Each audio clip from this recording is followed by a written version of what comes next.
Any definitive decision on JVR, Coach? Oh, just plan like he's playing, have Levo ready to go, decide after warm-up based on how he's feeling. Talk about the Phil Peters connection, how far it goes back? He was my first captain at Red Deer College, my first year coaching. I think it was '88 or something like that, and so I've known him a long time. And you know, we coached a few spots that I've been, done a good job. He's obviously a good coach. His team will be tough tonight. Mike, can you talk about the Carolina defense, as young as they are and as talented as they are, and how quickly they've come in a short time? Well, I think the team's you know, a team that has gotten better and better and better. I don't think the results so far have showed as much. You know, you look at the game sheet from last game, it was 5-1, it was 2-1 with 2 minutes left, and they pulled their goalie. Lost some tight ones, but I think they make it hard on you. And you can make it hard on yourself by not being prepared, and then you get frustrated because they're going to work so hard and break out so quick, play well in the neutral zone and forecheck heavy. So you got to be ready to go from the get-go, or else it's a long, frustrating night. Why do you think, Mike, that the team's having more success in the face-off dot this year? Well, maybe it's because we hadn't been in the league long enough to learn how to cheat good enough. You know, and we didn't have the same negotiating skills with the linesmen. Like, you know, like, and you could say that's not true. Well, when the linesman doesn't know who you are, you don't get any leeway at all. When they know who you are and, you know, you're the MVP of the National Hockey League or something like that, they have a way to, you know, it wasn't as big a deal. Now it's just the rules are the rules. You cheat or you don't. It's just, it's so simple. So I think that helps us, but we got to find a way to do something with the puck when we get it. Morgan was saying he really likes how talkative Ron Hainsey is. How valuable is that when a guy comes in and he's, you know, talking on and off the ice? Well, I think the leagues and all of us, we're in a rush to always put the kid in. And, you know, he's talented, he's this, he's that. But these veteran players, they know how to play. They know where to stand. And their radar goes off when something's going wrong, and they find a way to get back to the net and put their stick in the right spot. And because they know all those things, they're more comfortable and they do more talking and they settle everyone else down. So he's been a real plus to us. How do you like the chemistry that those two have started to generate?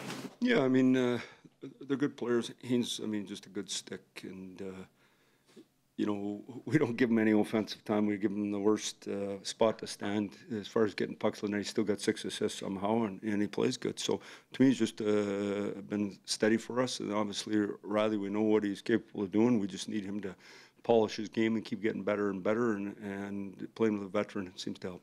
When you talk about a good stick and encouraging players to get their stick in the way of pucks, is that something that you coached from your early days of coaching, or something that's become more important in the last 5 years? Well, it's more important as the game gets tighter and tighter, but no, you know, worked on it for a long time. You know, to tell you the truth, learned a lot about it just from Jacques Lemaire watching his teams in Minnesota. I used to sneak into practice and we go in there and just kind of watch and listen and stuff like that. And so learned a lot in those days from that way. And then, you know, over the years, Brad McCrimmon was a real good stick cop.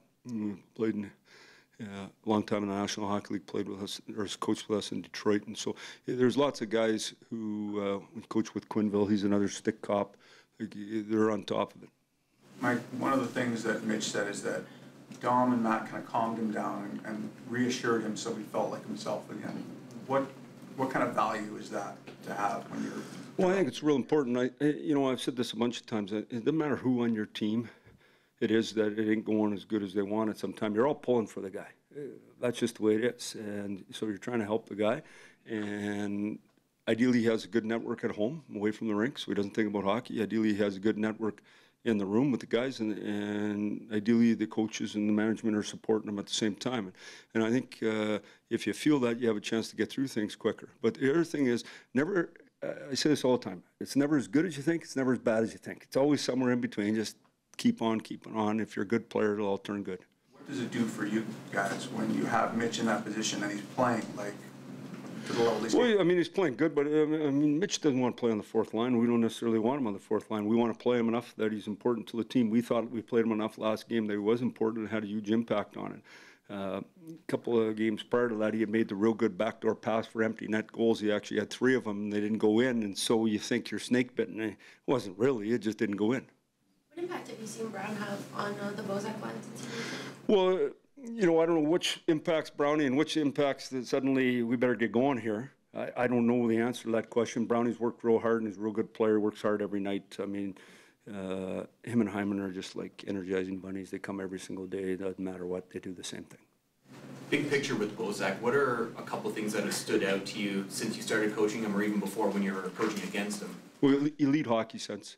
Elite hockey sense. I think Bose has got way better in the last year and a half defensively, competing way harder away from the puck. But you know, he's real good on the power play. He's got elite hockey sense. He's a good passer. He understands the game.